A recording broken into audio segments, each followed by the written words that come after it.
Okay, and now we're going live. So, welcome everyone to Click for Conversations here. This is our South by Southwest edition, and I have here with us today the wonderful Miss Jasmine Frink. Thank you for joining us today, Miss Frink. How are you doing this afternoon? I'm fantastic. Thank you for having me. How are you? For sure, I'm doing good. Good. Now, you definitely have a very good background here, so I had a lot of good questions to ask you because you have a great documentary called that's going to be released soon. Is that correct? Yeah, I'm not sure how far you want me to go into it, but I've been working on the film for going over 2 years now, and we are in the process of order editing it into our short. So it's only going to be about 25 minutes or so, and we're doing our film festival run right now. So now it's being edited into the short. We're going to do our film festival run. Hopefully, it will then make it a full feature and get into distribution there. Okay, well, wonderful. Now, just as far as your just work overall, could you just tell the audiences like where you're from and what got you to where you are here today? I am actually from North Myrtle Beach, South Carolina, or a smaller area. My mother lives in Longs, my grandmother lives in Little River. So I'm from Horry County, as I like to tell people, because I have family all over the area. Born and raised there. I attended Claflin University, where I graduated with my degree in mass communications.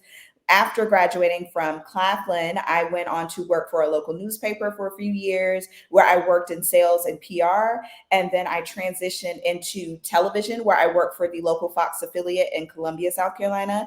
I started out in sales and marketing there as well, and I transitioned into market research and promotions.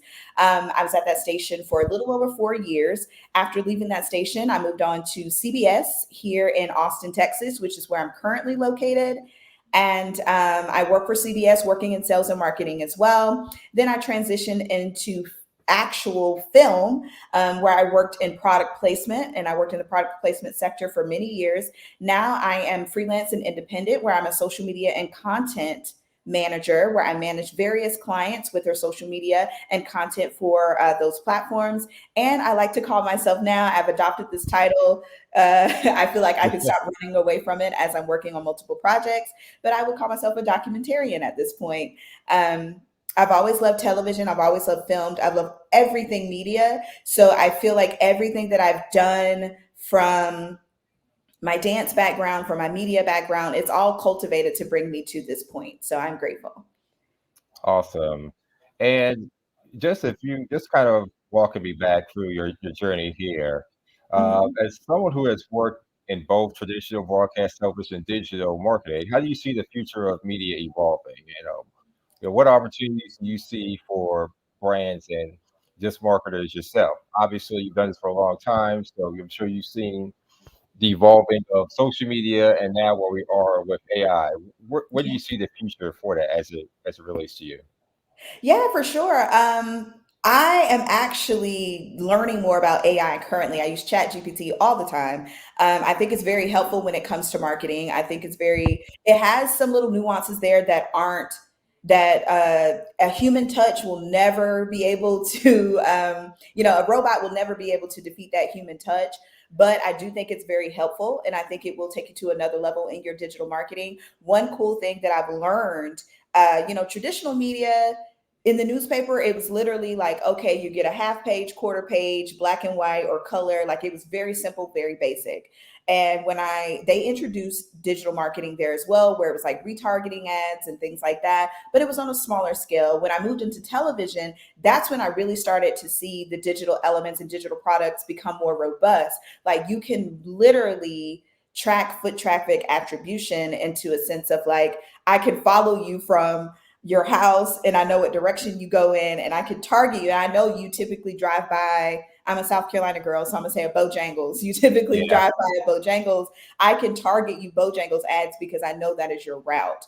And it's crazy how you can track a consumer from the minute they're looking at your product to the point of their buying. So I think that's really cool in the digital space, and it shifts away from your traditional commercials. We're also able to target with OTT, which is like over the top television, where we're actually sending commercials through streaming platforms, which I think is very interesting as well. And just evolves an already old medium into what's happening today, which I think is very exciting. And I think with the growth of AI, that's only going to make it even more granular and even more to get in touch with that audience or your That's particular definitely great to hear. yeah. Now, as far as you went to at HBCU, you went to Kathleen University, and you're a proud member of Alpha Kappa Alpha sorority. That Now, right. this throughout your journey over in Kathleen, you joined the Critical Mass campaign there, which, from what I've looked up, this demonstrates your leadership and creativity. Can you tell us more about this particular campaign and how it definitely made inroads and impacts? Yeah, so through my matriculation at Claflin University, I'm a very proud Claflin graduate, and I was a member of the Mass Communications Department. I was a major, that was my major and my focus. I was the president of the Mass Comm Society. We did a few things on campus, just a few fundraisers, and just getting the word out about Mass Comm and what we do. The Critical Mass was actually a part of the PR campaign for my PR class, Miss Yolanda McCutcheon. I love her. I still follow her to this day. We still catch up every now and then, but she was the force behind this campaign. And I worked with several other students within the PR department and allowed us to revamp the PR department for that time. I'm sure it's been changed by now because I may not look it, but I've been out of college for quite a few years. So I'm sure that has all changed. But while I was there, we created the MassCom logo for our department. We also created just like various campaigns around promoting that logo and promoting various students within the department. So it was fun. What's even more fun is seeing fellow MassCom students that I actually went to class with and major, I was in their classes and we had the same major and the same focus to actually see them working that career field today. I think that was very interesting. And that was the most fun part about being a part of the campaign and being a part of Claflin University's Mass Comm department is just seeing the success that a lot of those students you know, That's have great. done so far in their career. So I'm That's excited. great. That's wonderful. And you've also offered a book titled Behold My Beauty. What inspired you to write this book, and what message do you hope, or did you hope, readers take away from it? Yeah, I became a children's book author back in 2020 and 2021 is when I started writing the book. At the time, I actually owned my own dance company with my Oh, best friend, wow. Shayon Smith. She and I worked together. We love dance. We've been dancing for years. So we created Hue Dance Company. Hue stand for, excuse me, Humanity United in Expression. And what we really wanted to do was give dance to children who may not be able to be privileged to that activity. What like many people do not know is when you take dance classes, it's expensive, paying for costumes, Yeah, paying for makeup, paying for the classes themselves, and don't even get me started if you actually compete.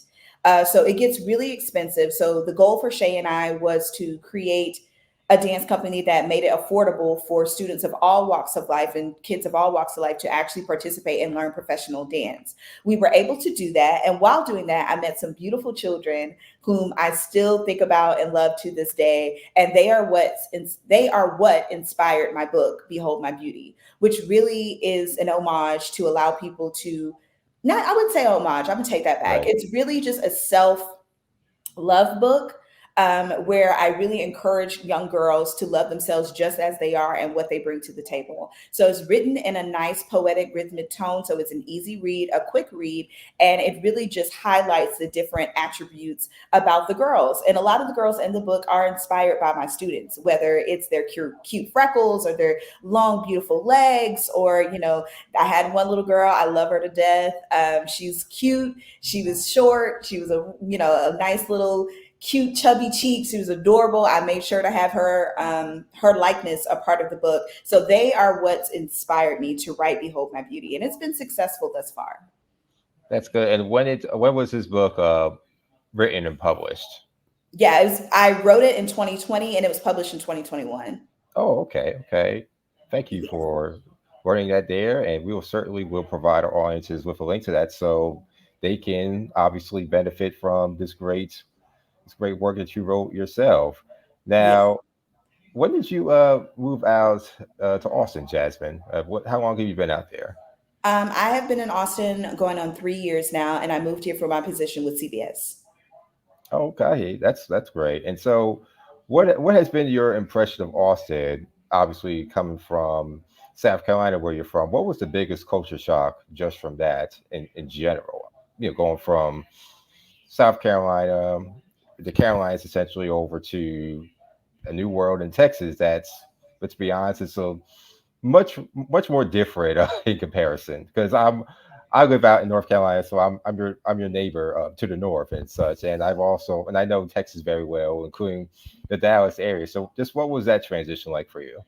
That's interesting that you say the Dallas area. Texas is different depending on where you go in Texas. Dallas is very different from Austin. Austin is very different from Houston. Houston is very different from San Antonio. Like every part of Texas, it's like you're in a new state to me. That's what it feels like because the culture is different, the vibes are different, what they do is different. Like every little city within Texas is very different. But when I moved here, I would say graduating from an HBCU, having the privilege of working with people who look like me, moving to Austin was a shock because I had to find people that look like me. Right. We weren't everywhere. I literally moved here and was like, to be candid, I said, "Where are the black people at? Where are we?" Right. Like I literally was like, I love it here, and I like meeting the people. I always describe Austin as like a very hippie vibe.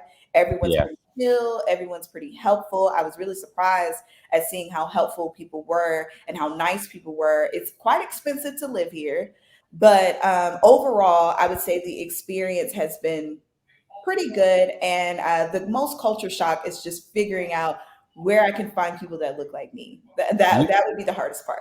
and you say it is expensive or it isn't expensive? It is Oh expensive. yeah, Yes, that's what I said. Yeah. because I wanted to move. I almost moved out there about 10 years ago, a long time ago, and it Yeah. was a lot cheaper back then. Now, obviously, that has astronomically has pole vaulted, so it's Yeah. definitely a lot more expensive than Dallas or even Houston, just from what I've looked up. Because I always still kind of flirt with moving with Texas like almost every other day, whether it's Dallas, Houston, or Austin, Yeah. for different career reasons and such. So that's always definitely a huge factor as well. Now, obviously, South by and Afrotech are probably the most times I'm sure where you see a huge influx of more black folks than. Especially during Afrotech, really, we're here.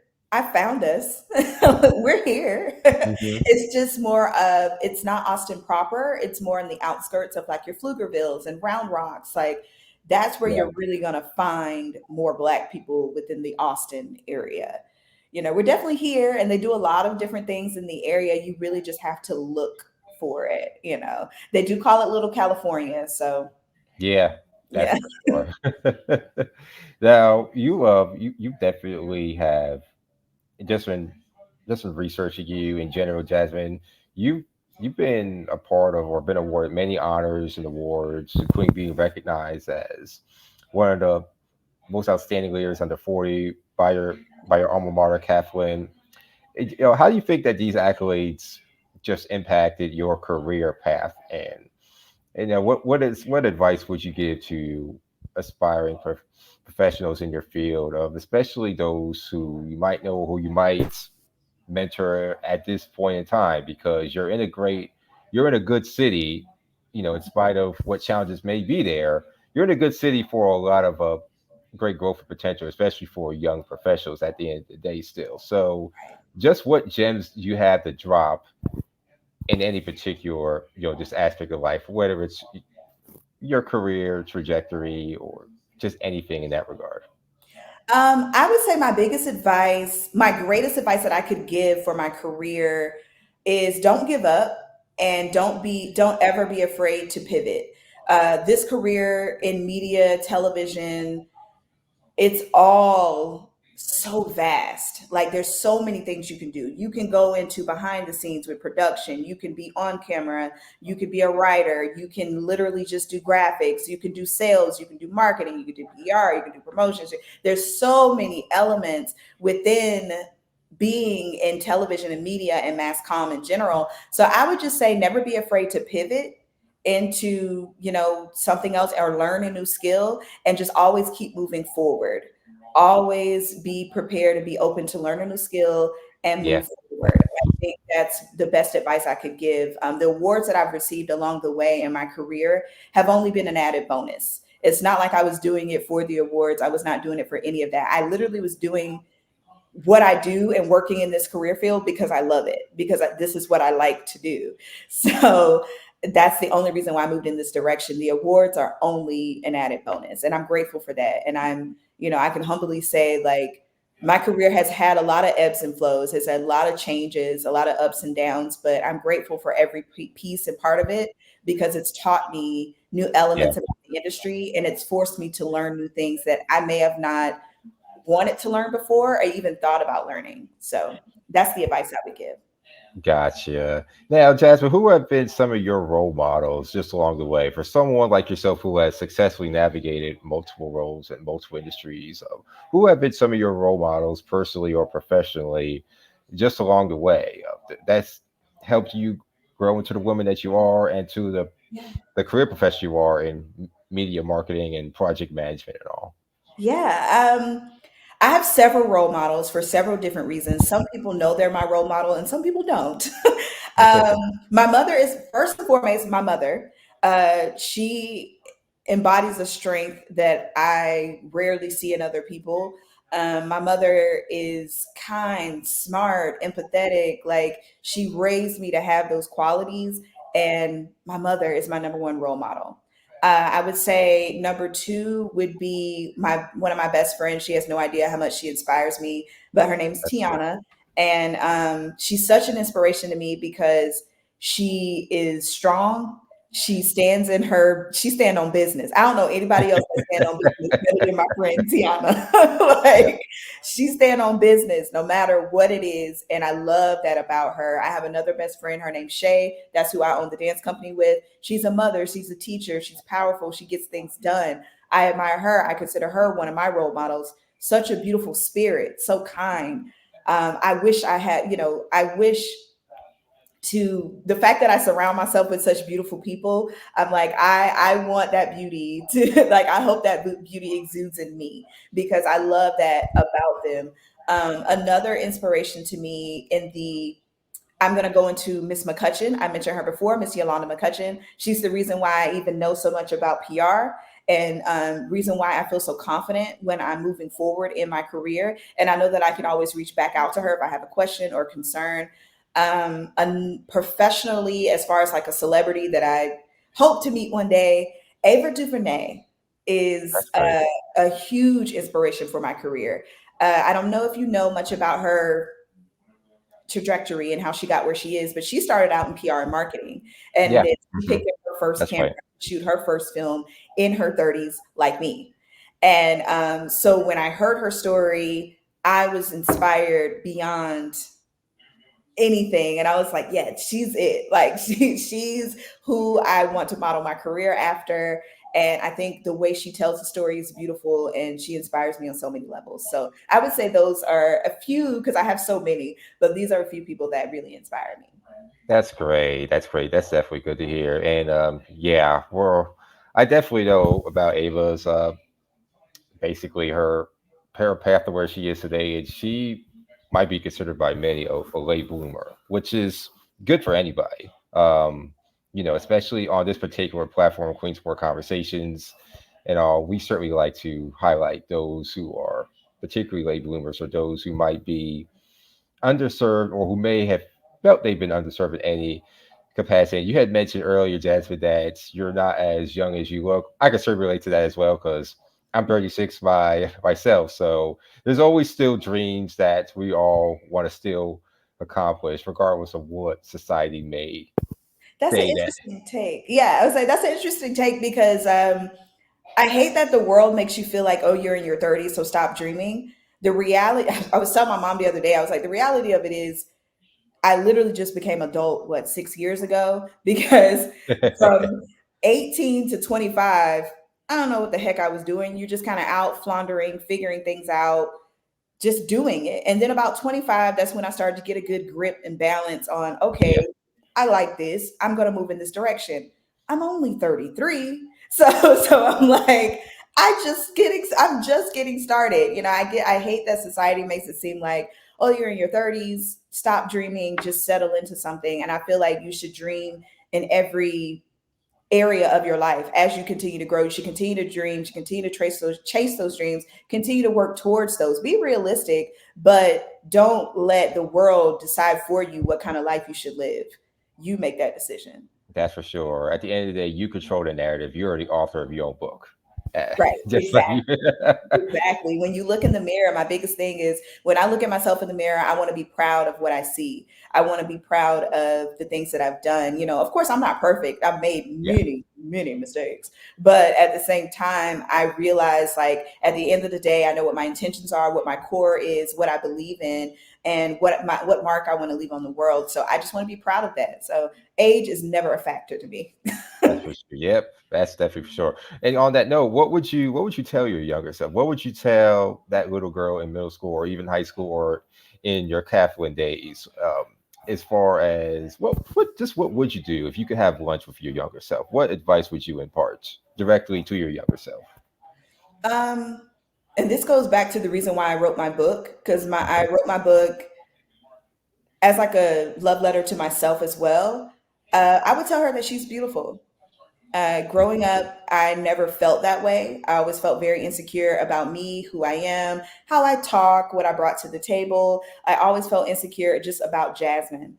And being at the age that I am now, I've evolved a lot, and I've learned a lot about myself, what I like, what I don't like, what I'm willing to tolerate.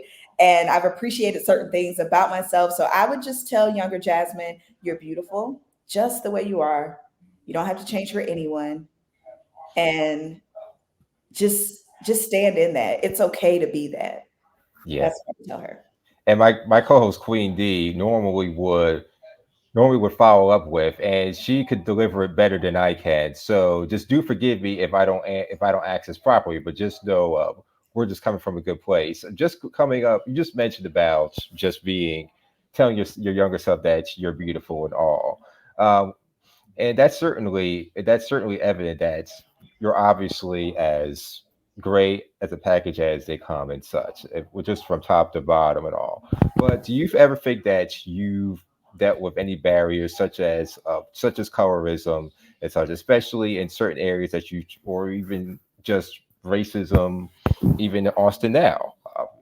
Have you encountered both of those? And from what you're willing to tell, how has that impacted you to do you think, if it has at all?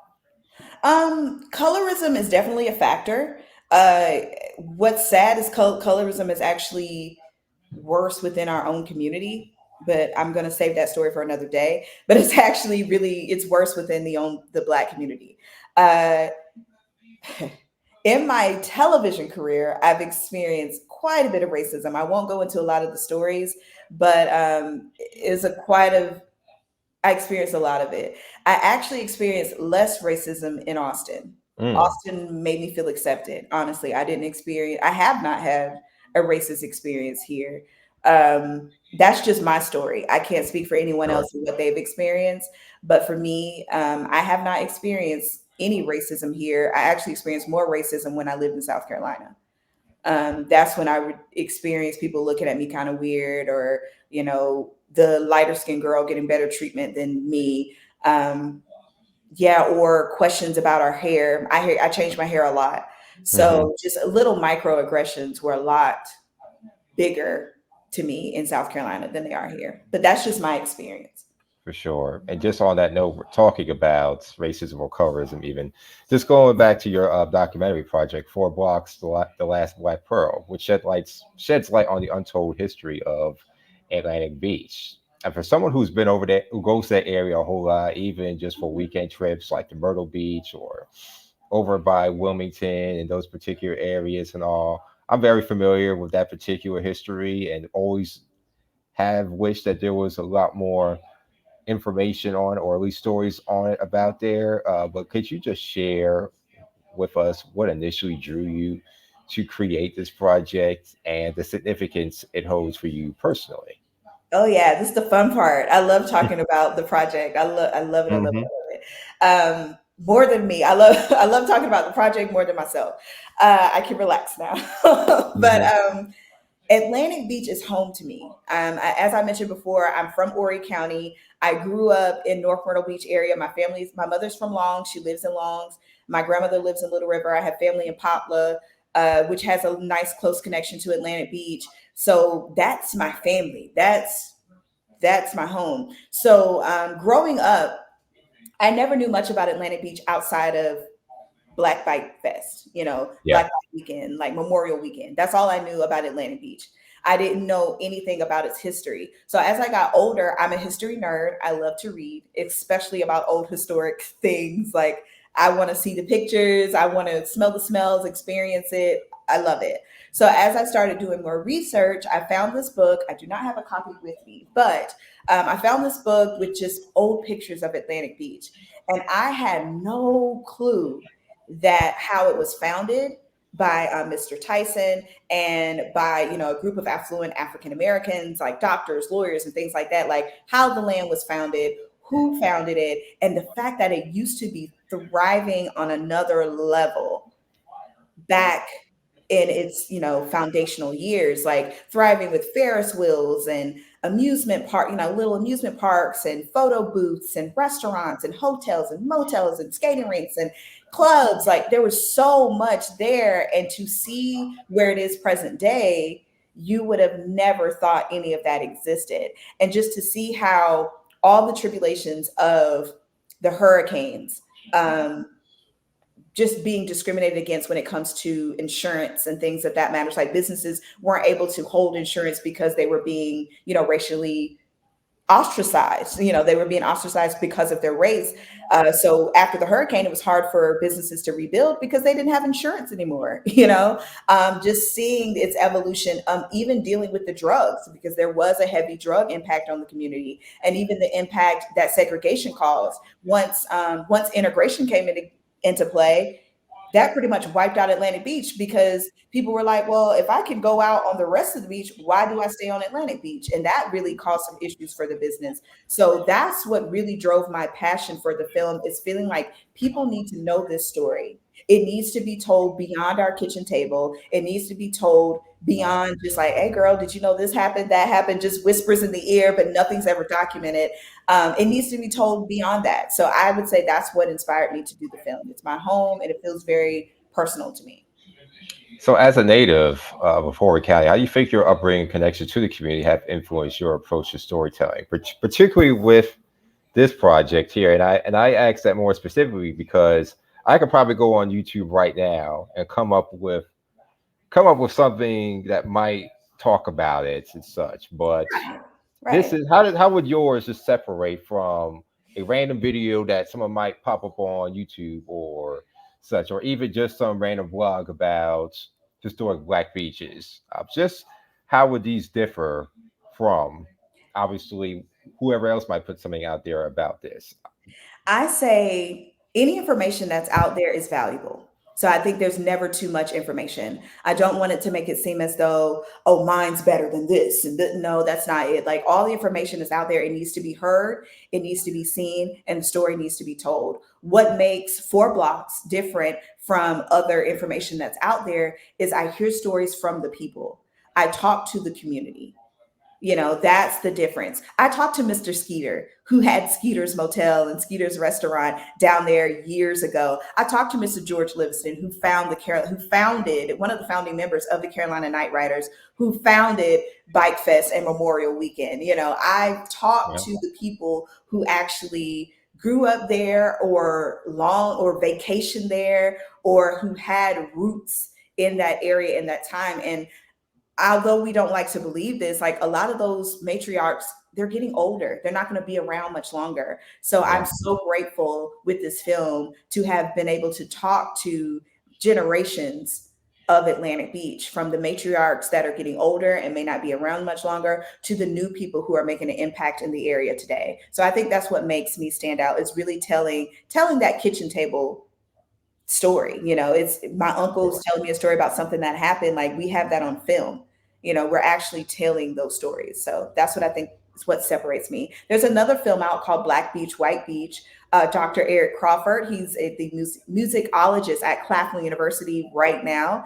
And Okay. he actually helped produce that film. And it's about Atlantic Beach as well. And I think it's a great story that needs to be told, but it's a different perspective from what we're Sure. doing. Now, just as far as like if somebody wanted to go out to Atlantic Beach to look for any remaining landmarks or any particular facades or architectures that symbolize the golden area of Yeah. obviously Atlantic Beach, where would you just what directions would you point them to? Because a lot of times when you go to these historical areas, especially historic black areas and such, a lot of times there's hardly any remains. But are there Yeah. any particular remains that stick out that is worth knowing for anyone who's able to visit and check it out in person? For sure. One of the things outside of, first of all, it's still black owned and governed to this day. So the Evans Motel is there, and it's been there for many years. The Evans family is heavily impacted in Atlantic Beach, South Carolina. They're still there. They have a huge impact on the town, and so I think the Evans Motel is worth a stop by. DeWitt's is another motel that's there. It's a huge landmark. It's been there for many years. Shireen Hemingway, if please forgive me if I'm saying Shireen's last name wrong. Shireen, girl, it's no Yeah. shame. I'm just trying to remember it. Yeah. Um, I think she is doing an amazing job opening the new skating rink there. So Hmm. I'm excited to see how that, how that comes to fruition. I am so happy for her, and I can't wait to see how that comes about. So I would say look forward to the skating rink. C&G Bakery is a nice little restaurant there. It used to be owned by Mr. Skeeter. It used to be the old Skeeter's building, but now it's C&G Bakery, and it's owned by Regina and her husband, and they bake amazing cakes and cook really good food. So if you're ever in the Atlantic Beach area, please go to C&G Bakery because they make really good food. I would also suggest just going to the beach. The fact that this specific area of the beach is the only part of the beach that our ancestors could go to in that time and actually put their feet in the water, it's crazy. And if you stand at the end of the main street of Atlantic Beach, the main strip where the palm trees are and everything, if you stand at the end, you look to your right, you look to your left, it is literally still blocked off to this day from where they literally ran fences through the beach because that's the only part of the beach that we could be at. And the barricades are still there. Of course, you can go around them today, but the fact that they still exist is crazy to me. And I think that's a powerful thing to actually see. Yeah. Well, Shireen Hemingway was actually a previous guest of one of our shows last year, and she's certainly an amazing person doing amazing things. So we've Yeah. actually had her personally in the flesh on this platform last year. So she's definitely a was definitely a huge credit to that particular episode. Yeah. Now, could you, as far as like this the collaborative process behind a documentary, working alongside your partner Madeline Patterson of GoneMad Productions and the rest of the team, what unique perspectives did each member uh, of this crew and cast bring to the table? Yeah, so it's a funny story how I met Madeline. I literally, Whitney Anderson is a native of the area of Horry County. She and I went to high school together. And she's the inspiration. She's another person that inspires me beyond, she doesn't even know it. I think I've told her multiple times, but she inspires me a lot. And she's the reason why I even started the film. So that night, maybe like a week or two after talking to Whitney, I went to this women's empowerment event, and I was just like, yeah, I'm working on this film. I, in fact, had not started working on that film. I just had the concept and the idea. And that is the night that I met Madeline. And Madeline was like, hey, I have this production company. Within a month later, we were in Atlantic Beach shooting. We were talking to people, we were interviewing church members, we were interviewing Mr. Skeeter, we were interviewing several people. So Madeline is someone coming in who knew nothing about Atlantic Beach. She just knew she wanted our stories to be told. And she literally, I thank her because she let me take the lead on how the story would be told. And she brought in a perspective of an outsider because I live so close to it and I'm so close to everything that's happening. To me, it's just like, oh yeah, that's normal. But for Madeline, she's like, oh my God, I had no idea this existed. So bringing in that outsider look, and it makes me feel more comfortable that I'm telling the story right because I have someone who's not so close to the history looking at it and saying, this is interesting. I want to learn more about this because of course it's easy for me to be excited about it if I know it. But for a total stranger to be interested, that made me excited. Chelsea, she's one of the photographers on it. She's a beautiful, amazing photographer. Jasmine, his name's Jazz too. Jazz is up and coming talent. I cannot wait to see where his talent takes him because he's an amazing cinematographer and he literally dove headfirst in with his fresh new ideas and fresh eyes through everything. Because I thought I knew how I wanted stuff to go, and then when Jazz started filming, it gave me a whole new perspective. So I would say I was excited about that. My sister Sierra, I allowed her to dabble into her photography. She's a great photographer as well. So that's exciting. So yeah, it was just fun seeing everyone get really involved and seeing how creative everyone is. Because on the outside looking in, you may think, oh yeah, they're just doing this project, but these people are really creative and really talented and bringing forth that talent in this project. That's great to hear for sure.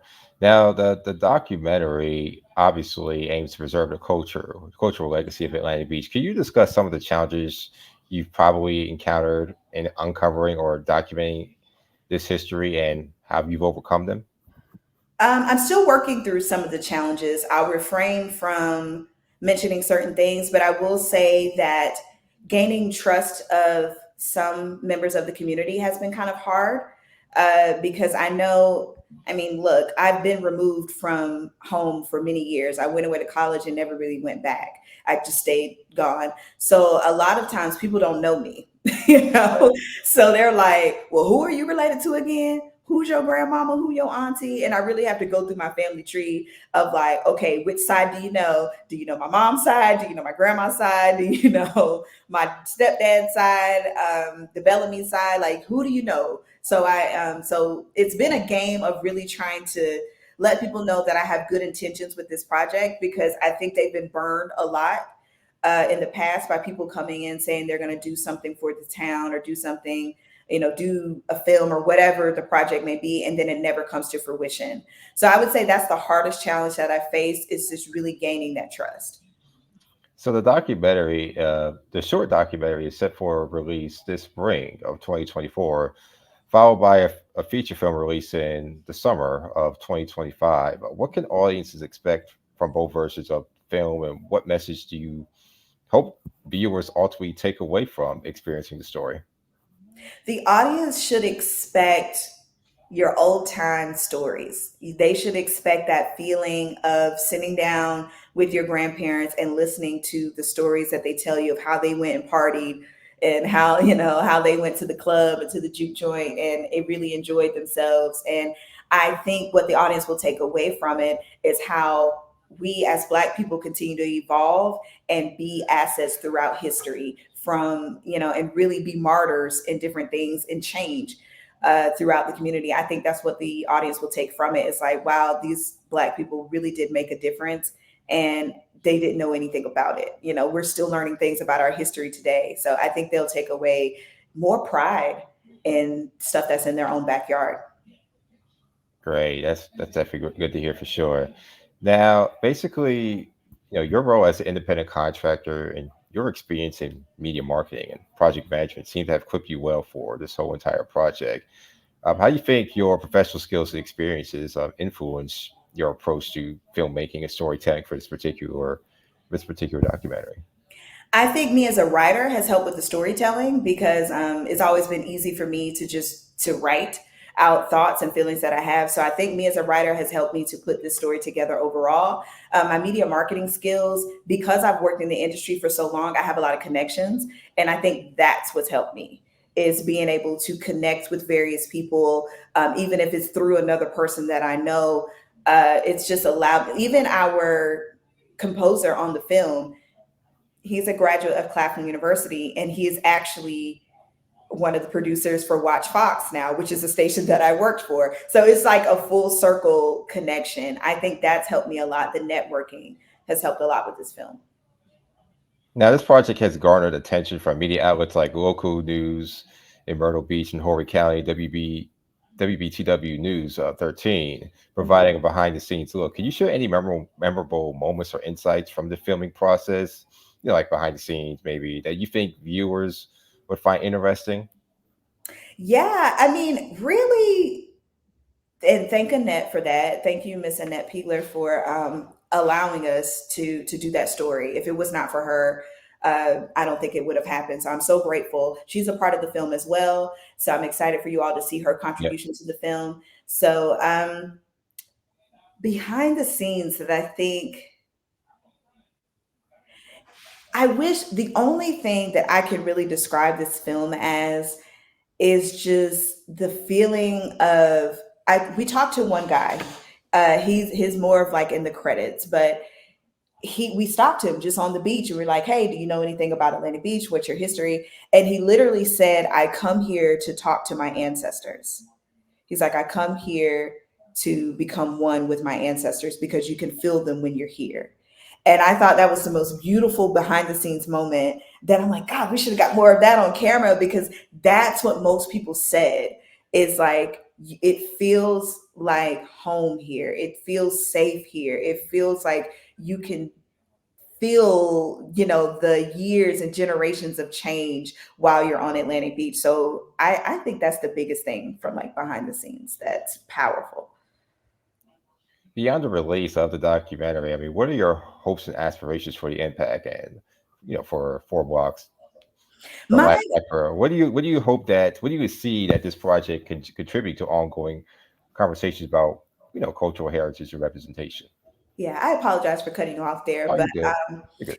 yeah, my biggest thing, and what it's always been from the beginning, is to shed light on the community. Because if people don't know the story, then they're never going to support the town, and it's always just going to remain where it is. I think the more people know about the story, the more people can get involved, and we can really start to preserve our history. I think that's the most important part.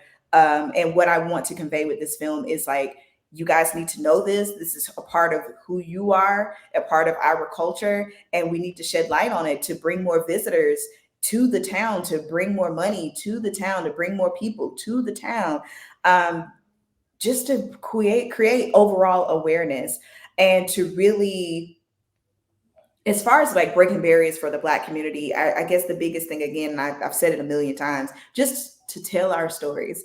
There's so many Black beaches that people don't know anything about, and I'm sure a lot of people don't know anything about Atlantic Beach besides the Bike Fest. So this really sheds light on where it came from and how it's still evolving today, and just to keep supporting it and supporting the people that are still there.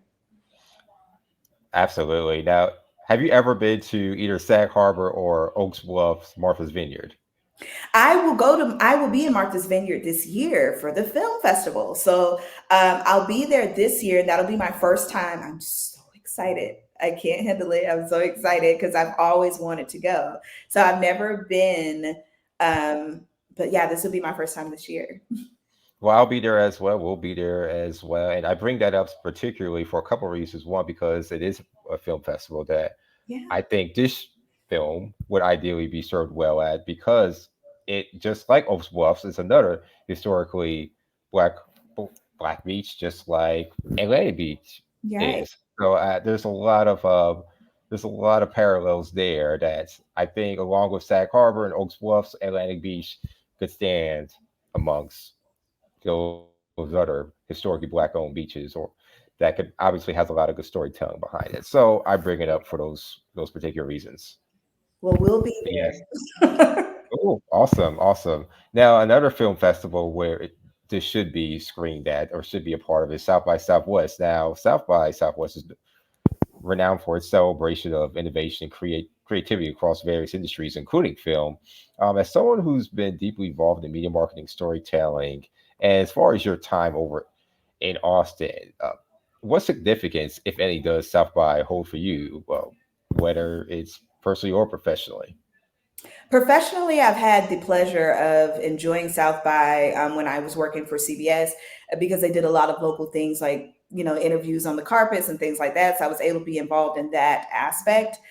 Fortunately, we missed the deadline for this year to submit our short. So it's not a part of South by, but we are having an event. It's after South by, it's actually on the 21st of this month. And the event is called Beyond the Blocks, and it's the premiere of our short. And we will have people from Atlantic Beach on the panel. We have Dr. Crawford, who produced Black Beach, White Beach, and has actually done research and know a lot about the Atlantic Beach area. Miss Patricia Millette, who is on the historian committee for Atlantic Beach. I will be on the panel. And then, of course, Madeline, who's the owner of GoneMad Productions, she will be on the panel as well. So it's not necessarily connected to South by, but we decided to do it South by adjacent. I think South by is a great impact on Austin and a great impact on the music and film industry. And I think it's very important to kind of take in, you can learn a lot from South by. I would say that's what I've taken from South by, is going to the different panel discussions, going to the different workshops and things like that, allowing you to network and to learn more about that industry, especially if it's something that you want to be a part of. Absolutely right about that. Do you believe that, as far as showcasing diverse voices and perspectives, do you believe that it contributes, South by contributes to amplifying underrepresented voices in the film industry, particularly those of Black filmmakers and or storytellers? I would say it could benefit from doing that more. I think it does do that to a certain extent, but I would like to see more of that for sure in the future. Right, I definitely agree with you there. Now, as far as, obviously, we're just talking about your documentary, but Austin, Texas, as we were just talking earlier, is hailed as a hub for creativity and innovation. Yet it also grapples with issues of gentrification and racial inequity. How do you navigate these complexities as a Black professional in the city's creative scene? And what role do you see yourself playing in fostering diversity and inclusion? And I bring it up again because obviously you're working on this great doc, which you said you're going to screen over in a couple of weeks and such. But what's just your thoughts and reaction to that? That's a huge culture shock. Goes back to the culture shock thing. That was Hmm. a huge shock for me when I moved here, just seeing how gentrified the area was. My initial, when I started out here in Austin, I wanted to focus on Black owned businesses. I wanted to make Black owned businesses my focus. So that's what I did. So I met with the Black business owners here, and I really just started to see where they thought their place was in Austin. One cool thing about Austin is, like, I met Javier, I think his last name is Wallace. He does the Black Austin tours here. People do not let their hit the people here do not let the history get erased. They may erase the area, it may be totally different than what it used to look like, but the creative and innovative people here, they find a way for those stories to be told. They find a way to make sure they're reaching the community. Like Young Black Austin, they do a really good job of hosting events, hosting parties for people within the area. I mean, people that look like us within the area, and really like continues to tell our stories. Like I said, Javier with Black Austin Tours, he does an amazing tour. If you're ever in Austin, go check out Javier. He does an amazing tour talking about East Austin's history, downtown's history, and how it relates to the African American experience. I will say, I'm not going to sit here and be on this high horse and say I'm contributing to diversity and inclusion in this way. I honestly could say I don't know, other than producing film. I don't know yet. I still consider myself a baby in Austin. I'm still Hmm. learning in Austin. I'm networking a lot. I've met a lot of amazing people, but I'm still learning and figuring out my place and how I can contribute to that growth while I'm here. Sure. And given that, where do you see yourself in a couple of years or so? Or where would you like to be? And would you like to still be doing more filmmaking, more producing documentaries and such? What does the future look like for you? Yeah, I am, there's no one, I am going to produce more films, more documentary films. One in particular, if you know anything about Texas, car culture is huge here.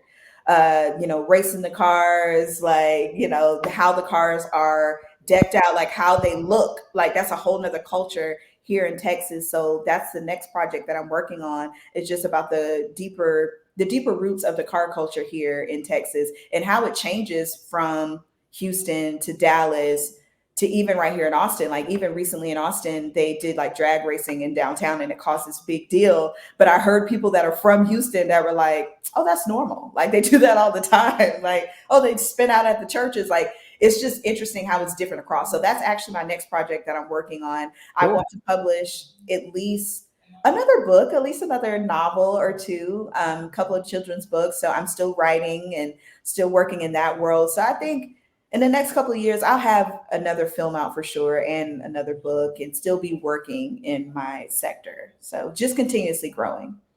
Do you see yourself still in Austin, or would you possibly be looking to be elsewhere, whether it's in Texas or Austin broader? is great. Austin is great. And Texas overall is great. I don't know. I will see. I'm just gonna say whatever keeps me in Austin keeps me in Austin. Like I don't know. I wouldn't say that I'm in a rush to leave. So I'm not in a rush that, but it is hard being so far away from my family a lot of the times. You know, I can't just drive down the road like when I lived in Yeah, Columbia. Like I have to catch a flight to go home. So yeah. that gets hard sometimes. So sometimes I do wish I lived closer. But then at the same time, the opportunities that are here, I'm probably not going to be able to find back home. So that's a lot of determining factors. So I think for the next at least 5 years, I'll be here for sure. Cool. Well, that's just about all the time that we have here today. Thank you for joining us, Miss Jasmine. How can folks follow you, support you, and support this great project you have going on? How can they support you and get involved? For sure. So my Instagram is I prefer Jazzy. That's my personal Instagram. I share information about the film there, and I also have a new podcast coming out called Popcorn and Perspectives. It's a film and TV review podcast. So the information about that will be on there as well. But you can learn more about Four Blocks following on Instagram and Facebook, and it's Four Blocks Doc on both platforms. And you can go to our website to either donate and learn more at fourblocksdoc.com to learn more about that as well. Awesome. Well, Miss Jasmine, thank you for joining us here on Queen Score Conversations, South by Southwest edition. And we will hope to see you down the road. Awesome. Thank you so much for having me. I had a great time. Thank Me you. too. Bye bye. Okay. Recording stopped. Thank you so much. Oh, awesome. Thank you. Yep, we should have this out like pretty quickly, I mean, since this is obviously virtual and not in person and such. But yeah, yeah, our sci-fi trip has been delayed by a couple of days, so we won't be out there until later on. But we'd love to meet you in person if you're around, either this weekend or early next week. Yeah, well, just touch base with me and let me know. I do plan on going to see Kev on stage on Saturday, so I'll be in Houston on Okay. Saturday. All right. We'll see. I should be available early next week or for sure on Sunday. All right, sounds good. Well, I'll definitely will ping you, but yeah, looking forward to meeting you in person soon. This is a definitely have a lot of great things going on. So yeah. Thank you. And it was a pleasure to meet you virtually and just, contact me and we'll see what we can do. All right, sounds good. You have a good afternoon. All righty, you too. Bye bye. Bye-bye.